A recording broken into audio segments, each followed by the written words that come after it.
This short piece addresses our present time with a diagnostic intention. To diagnose something, from the Greek verb diagnoskain, is to separate, to distinguish, to draw a line that unites as much as it differentiates.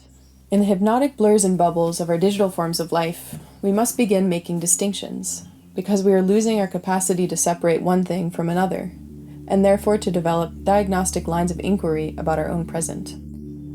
The contemporary thinker is the one who sees the darkness of their own time, the one who is inhabiting an untimely temporal gap that allows the present itself to be conceptualized as such.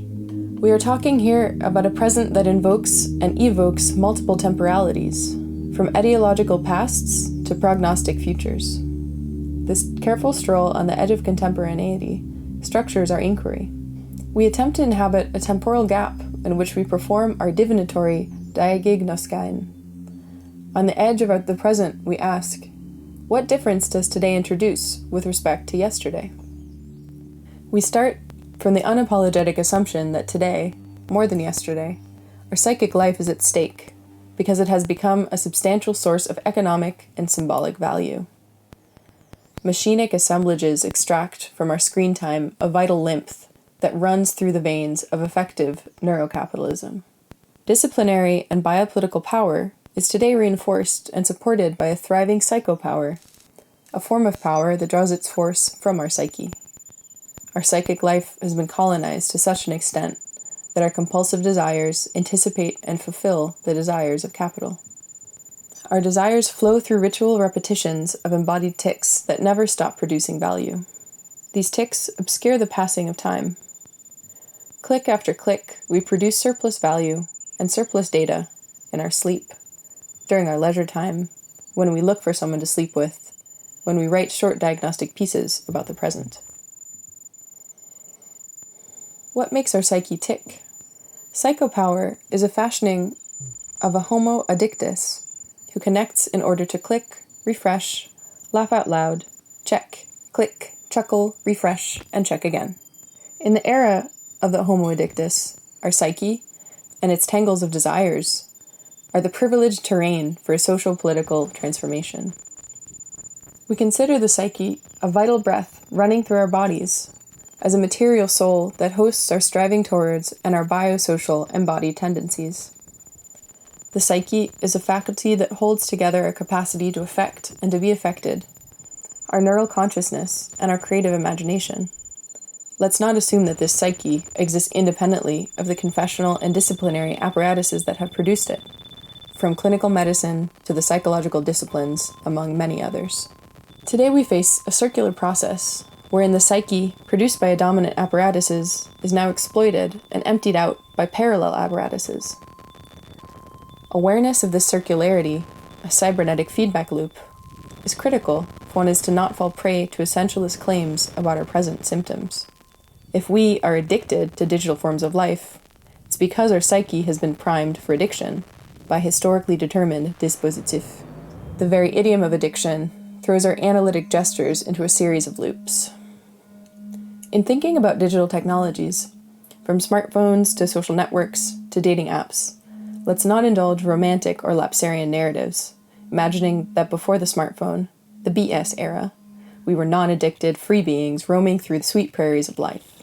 There has never been, and there never will be, a subject that is not subjected to mostly addictive dispositif of subjectification. And yet, what difference does today introduce with respect to yesterday? Ce qu'on vient d'entendre, c'est l'introduction au texte de moi et Samuele. Un texte qui porte sur la question de l'addiction aux technologies et aux écrans cellulaires en particulier.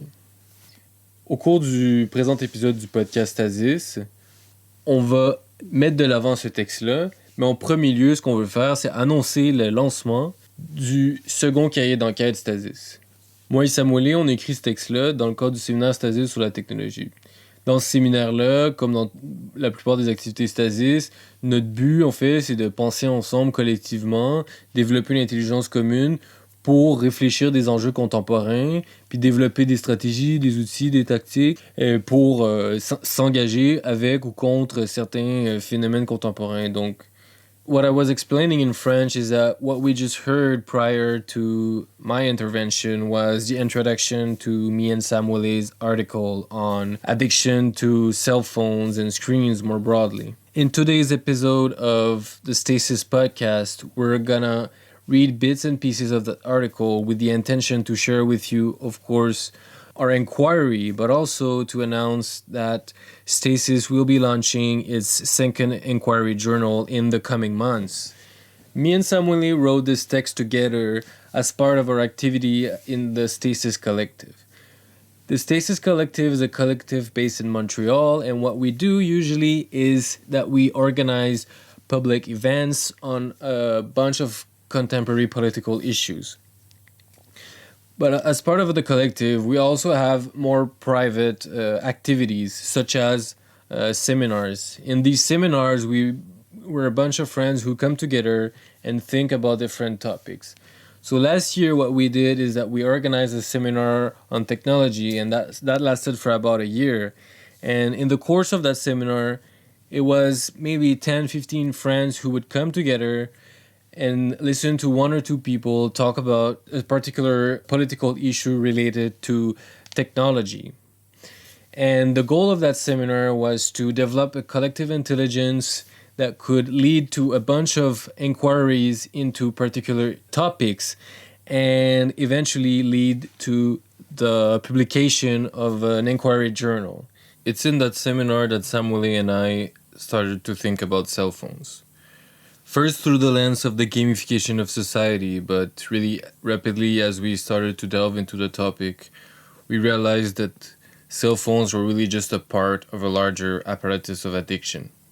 As we ended the seminar, Samuele and I started an email exchange, and really in an asynchronous manner, we developed the ideas for this article where we would build on each other's ideas and gradually write this article really over the course of a few months. The I human. In the most literal sense, even our smallest gesture today is a source of income for personal and impersonal assemblages that extract surplus value from our attention. #attention economy. Well beyond Michel Foucault's confessional and panoptic technologies of power, our deepest thoughts have the capacity to produce economic value once delivered to the big data brother. Most of us are not physically forced into this panopticon. We deliver ourselves to it because we love it, find pleasure in it, are addicted to it, get nervous and excited when we're about to log into it, and even experience social death when we're outside of its reach. We are subjectivized by the panopticon such that we lose our minds when we feel no one is looking at us. The fact that now we're talking about addiction to social media and cognitive labor does not imply that surplus value is not still massively extracted through slavery, biopolitical incarceration, and intersectional exploitation. The digital panopticon we are addicted to is a hall of mirrors. We cannot help but be produced by its narcissistic visual dispositif. Jacques Lacan's wet nightmare. Look at me, I'm here. I just checked into this place at this time. I am enjoying this food with this person. And they are both hashtags before they become anything else. Look at me. Really, look at me. I need to see myself being seen by you, so I can be subjectified by the anonymous gaze of an infinite other that hates me. Scarier than Bataille's God, who hates himself. Look at us, looking at each other. My I has merged into a screened and screening I. I am an I human now. An I human. The I human is a trite, banal, repetitive, and empty brand, just like the name we use to refer to it. The I human is any form of life that is subjectified through a digital dispositif, the new medium that channels the spirits of cognitive capitalism or semio-capitalism. As an I human, I prefer to look at an empty screen rather than going for a stroll.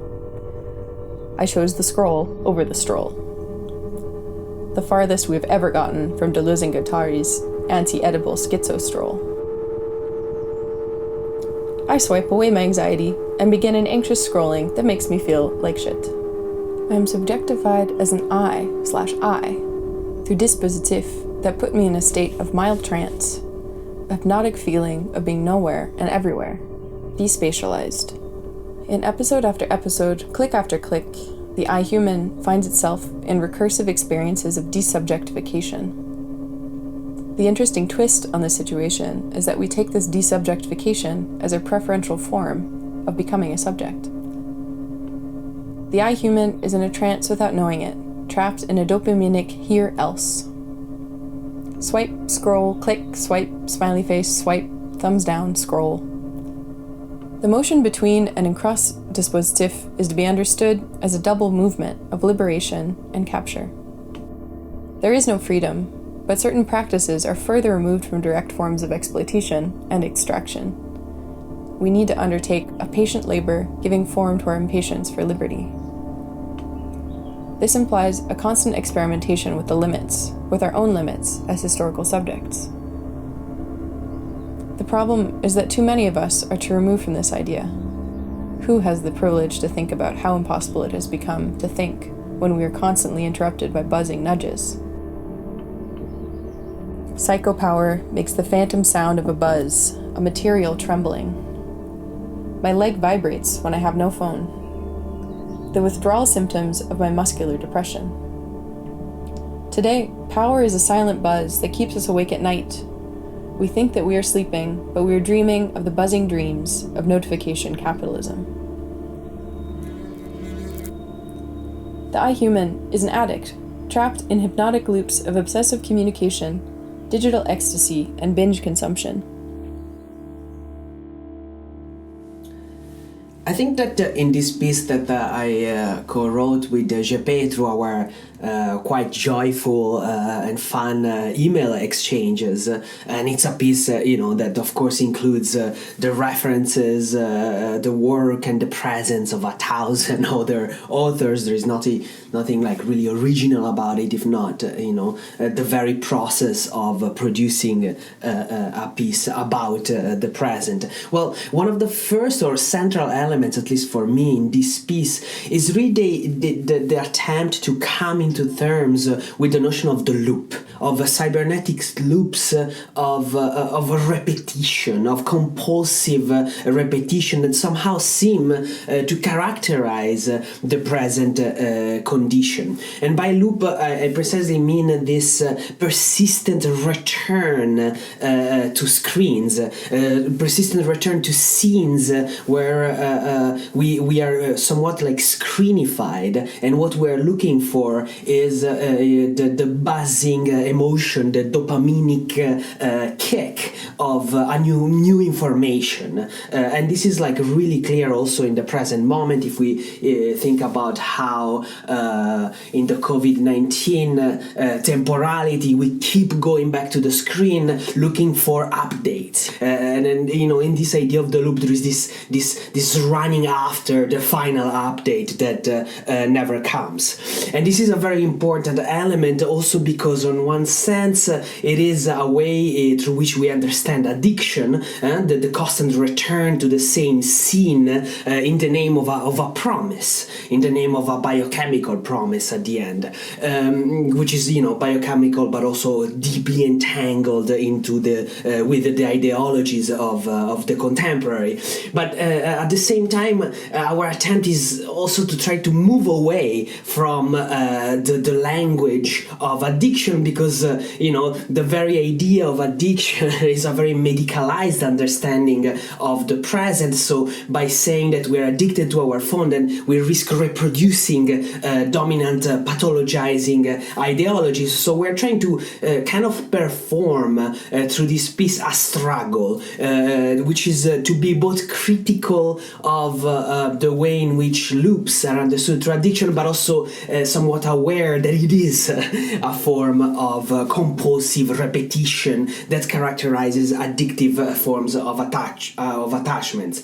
Now, in this specific kind of weird podcast, we are trying to perform a communication through a disjointed temporality. GP is right now in Paris. I am in a bathroom in Montreal in order to have as little noise as possible where I record this. And the idea is to develop some form of like asynchronic comments between each other. And so, of course, this podcast won't be very linear, and the idea is precisely to produce a non-linear asynchronic dialogue between each other. And by asynchronicity I mean the reinsertion of a delay, of a lag, of a temporal space that would allow us to develop critical thinking. Right now, many authors, from Giorgio Agamben to Jean-Luc Nancy to Bifo Berardi to Byung-Chul Han, are producing forms of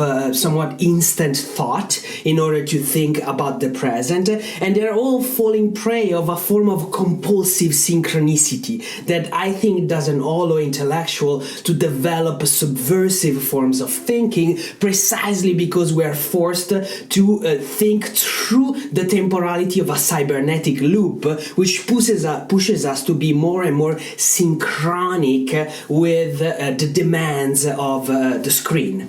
And so in this sense, we're trying to have this asynchronic, disjointed, and probably hard to follow podcast or communication that kind of like waves around the text that we have written.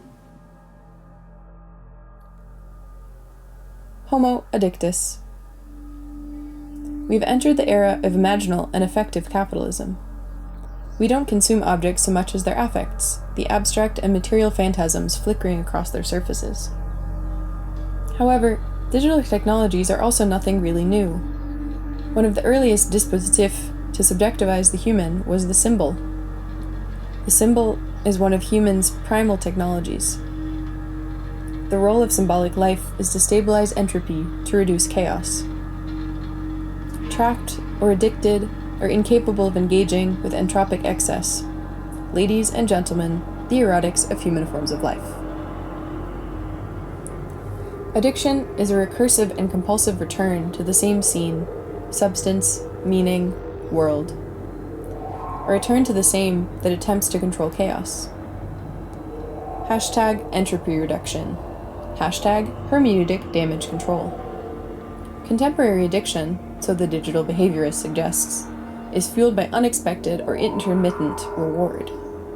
We return to the same because we don't know how different it will be. We are addicted to a very restricted kind of uncertainty. How many texts will I get? How many likes? How many useless work emails will keep me awake tonight? How different is the world now in respect to 5 seconds ago? Addiction today is a compulsive return to the same in the name of a new that is never new. If we were really open to something new, we would face the threat of psychotic breakdowns all the time. You try ramming the wall of total chaos without a hermeneutic helmet. Imagine being open to getting any type of feedback. You open your phone, and it liquefies in your hands, leaving you a hole right through your palm. You open your phone, and anything happens. You open your phone, and you turn into a big fat pink elephant. You look horribly sad, Dumbo sucker. That's our version of unexpected reward. We have always been addicted to our symbolic systems. Cautiously, with the necessary caveats, let us posit that today, more than yesterday, we face a proliferation of behavioral addictions involving digital forms of communication and consumption. The contemporary idiom of addiction needs to be understood along the medicalized emergence of an imaginary subject of will that is in contrast with a subject that cannot get its shit together. We might or might not be more addicted than yesterday. Almost every social configuration across time and space engages with rituals that draw from its dominant cosmologies. Some rituals activate a revolutionary force, while others reinforce the status quo. Most are capable of mobilizing a social effervescence, channeling through the performative repetition of a formalized set or series of actions, gestures, sounds, rhythms, or words. This force can shape social bodies and fuel processes of cultural stabilization. individual healing, or social fragmentation. A ritual is a collective practice that unfolds both repetition and transformation. Transformation is often unleashed through repetition. Therapeutic rituals often involve experiences of depersonalization and desubjectification that are triggered by the repetition of actions, gestures, sounds, rhythms, or words. Today's iHumans perform compulsive nano-rituals in a trance state within a capitalist mythology. The myth of our time is an overcooked algorithmic soup with sliced cubes of neoliberal subjects. These compulsive rituals have no transformative force. They produce a hypnotic trance that makes us available to the spirits of our present: addiction, depression, burnouts, obsessive narcissism. These spirits occupy our psychic life and empty it out. They do so softly, slowly, and sometimes beautifully. Digital rituals freeze us into a mythical present, a present that is never past. The ever-present present is the dominant temporality of our cosmology. Digital rituals trap us in cybernetic loops, separating us from the flow of the world's becoming. This is the end of one type of modern future. The dominant future today is a future anterior, a futurum exactum. In this temporal genre, we are what we will have already been in the algorithmic space of a few seconds. From checking emails to binge watching to news feeding, repetitive rituals thwart our own becomings. They transform us into frozen cannibals feasting on our own image. The iHumans feed off their ultimate fetish, themselves. Digital forms of life are a cannibalism of the self. Maybe this is the only way to accelerate the end of this modern extravaganza of the self. Just eat it all up, to the last bite. Cannibalistic epiphany. The iHumans refresh their cell phone apps to hunt for new notifications. Every scroll through an infinite feed feeds the algorithmic beast that extracts value from their attention, their cognitive capacities, and their affective faculties. It's hard to criticize cell phones and not sound conservative. Are we all addicted? Am I addicted? I probably am. You probably are. Is this an excessive and moralist statement? It seems like we've reached pretty serious levels of addiction. So much so that now humans and their prosthetic selves, the cell phones, are taken to be one and the same thing. Let us just think of the COVID-19 pandemic. To find a solution to that crisis, politicians from all over the world have supported the development of electronic tracking based on our cell phone's Bluetooth system. Their idea is quite simple. Humans are always with their cell phones, which are also tracking devices. And so, as humans move around and see other humans, it's possible to track with a small program which human sees which human. And so, this idea of tracking our interactions is to identify the hotspots of contamination and help with mitigating the spread of the coronavirus. The goal of this whole endeavor, in other words, is to protect life from death. It's another tweak to the biopolitics of our societies. Nowhere, however, in this grand theory, is the risk of one's leaving phone at home mentioned. It seems like we've reached levels of addiction that are so strong that the border between the body and the cell phone does not exist anymore. Is this addiction? And if it is, what can we do with it? There is no clear-cut way out, and this is not the point. We want to find localized and partial tactics, maybe with some sort of a strategy, that are both inside and outside of our present. Militant jet lagging. We need practices that can slow down, interrupt, and cut us adrift from what is grinding our psyche, bit after bite.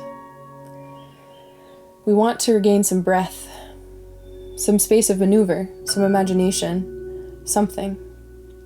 We want to find ways of becoming we, that are not fully territorialized by our very own capitalist desires. To drift away from these loops may entail letting go of a part of what we experience as our own being. The point here is as simple as it is terrifying. If we want to experiment with different forms of life, if we want to develop heterotopic and resistant practices, we need first of all to learn how to face our own death. The me that is part of the loop needs to die, to slip out of the endless circularity of loopy loops. Even if just for a second, even if just for an intentional and intensive series of micro moments. The art of living is the art of killing psychology. The art of living is the art of facing the death of the subject, a subject that needs to die in order to find a life on the other side of the loop. Don't despair. There is so much pleasure in finding ways to live through little deaths. #orgasmic petit mort. Unable to bear the weight of our own solitude, we hope the phone will never stop buzzing. Poke me or I fucking die. Ding me or I die. Ding ding. Bzzz. Our heart rate should be measured in phone buzzes. When I undergo an existential breakdown, I am on a Monday, Wednesday, Friday schedule. The buzzing phone buzz keeps me alive. Buzz in, buzz out, buzz in, buzz out. The rhythms of our digital breathing techniques. The buzzes keep me alive because engineered, self-adapting technologies live stream a mirrored version of ourselves. To be alive is to be live, is to be live streamed to our own selves, a stream of buzzes that runs through our systems, feeding us with a digital load of usness. This is precisely why the art of living might be the art of killing the subject, over and over and over and over again. But how? Here is a joyous provocation, which might trouble our anarcho-ideologies. What if we started loving our digital technologies instead of demonizing them? Yeah, love. We are thinking along a fictional entangled stretch, an analogical continuum of affective attachments. At one end, love as a narcissistic and addictive force that fuels our cruel optimism, an effective structure that sustains our returns to the same in the name of a never really new, unexpected reward. This type of love never lets its objects of attachment go, never lets the loved object be or become its own thing. In this case, the loved object is about the lover. At the other end of the continuum, we have love as an opening towards the unknown, towards negativity. Love here is letting the loved subject be its own thing. Love is an act of courage that faces the potential death of the subject, defined by its attachments. In this type of love, the loved object doesn't hold the lover's existence in its hand. In this case, the loved object is not about the lover. Your abusive relationship with digital media emerges at the first end of this affective continuum. You are abused by your phone, which promises every single time to be different, while always being the same. This time will be different, says your phone. Intermittent and unexpected reward are the secret forces that keep you hooked into an abusive relationship. It is abusive because you don't even know what you are consenting to. There are many times when you'd like to stop, but you never manage to. Makes you joyful at first, but then it makes you depressed and lonely. Makes your eyes red and your nights sleepless. Sometimes you try to abuse your phone back by throwing it against the wall, smashing its screen, losing it, dropping it in the toilet bowl, torturing it by never letting it sleep.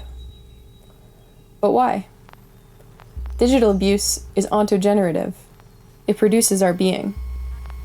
We are today incapable of letting go or being sucked on, munched through, drained out, or exploited, because what is abusing us has become the source of our sense of self. We are addicted to, and in a toxic relationship with, digital forms of life, because we are in love with ourselves. What you love about your phone is your own self, you narcissistic idiot. You love so much your own self that you cannot let go of the devices that hold an infinite mirroring force with the power to shape the you-ness of you. You persist in compulsive repetition because you are scared of letting go of something that is holding for you the possibility of your whole being, your whole existence. Addictive and compulsive repetition is oddly resonant with narcissistic love. In narcissistic love, I desire the other because it makes my own image possible. What we love in the other is an idealized vision of ourselves. We love what the other lets us see about us, what the other might hold for us. We seek in the loved object a confirmation of our existence. We cannot but see ourselves through the gaze of the loved object. Narcissistic love breeds addiction. We become addicted to the other because she or he enables us to be us, to keep existing. This is why we dread the departure of the loved object. The infinite digital other holds a mirror for us. We talk about mirrors, but it is not only about reflected images or vision or seeing and being seen. Anything that sends you a feedback about your own self is a mirror. A Facebook like, an Instagram pulsing heart, a notification, or a lol, they all work like mirrors. Instantaneous mirror images are engineered to pop up right in front of your face, so you can see you right in front of you. Contemporary mirrors colonize your prosthetic subconscious, which is now an angry ghost thirsty for its own image.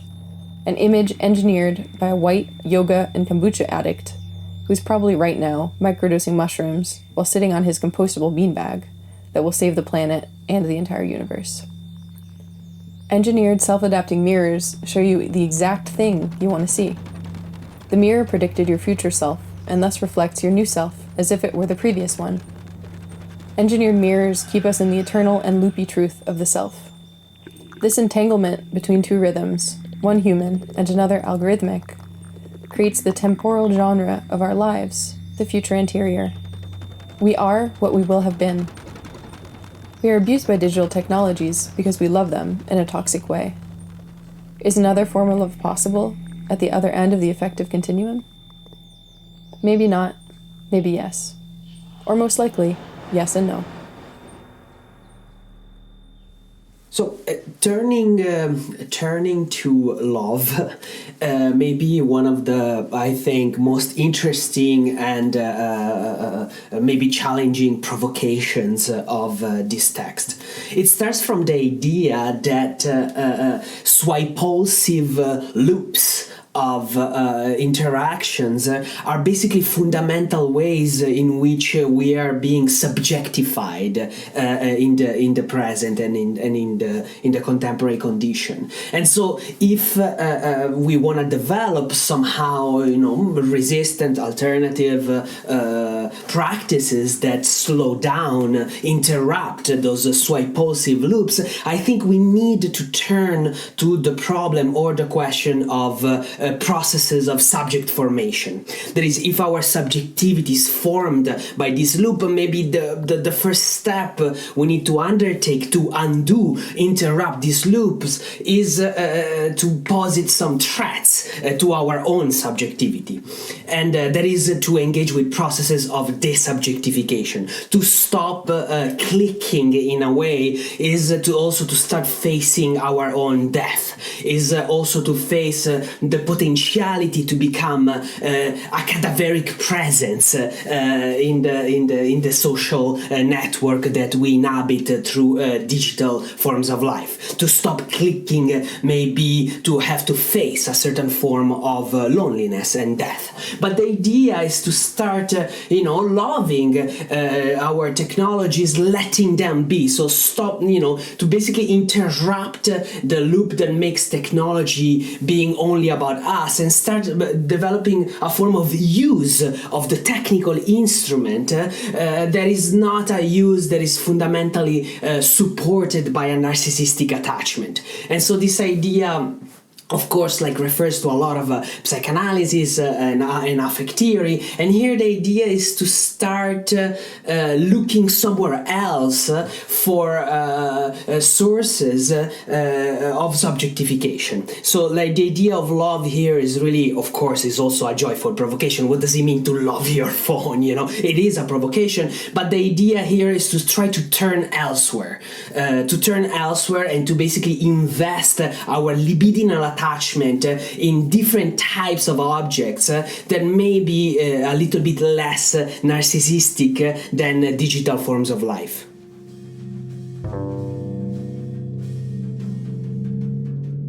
So we're gonna love our cell phones. Maybe we'll leave them at home.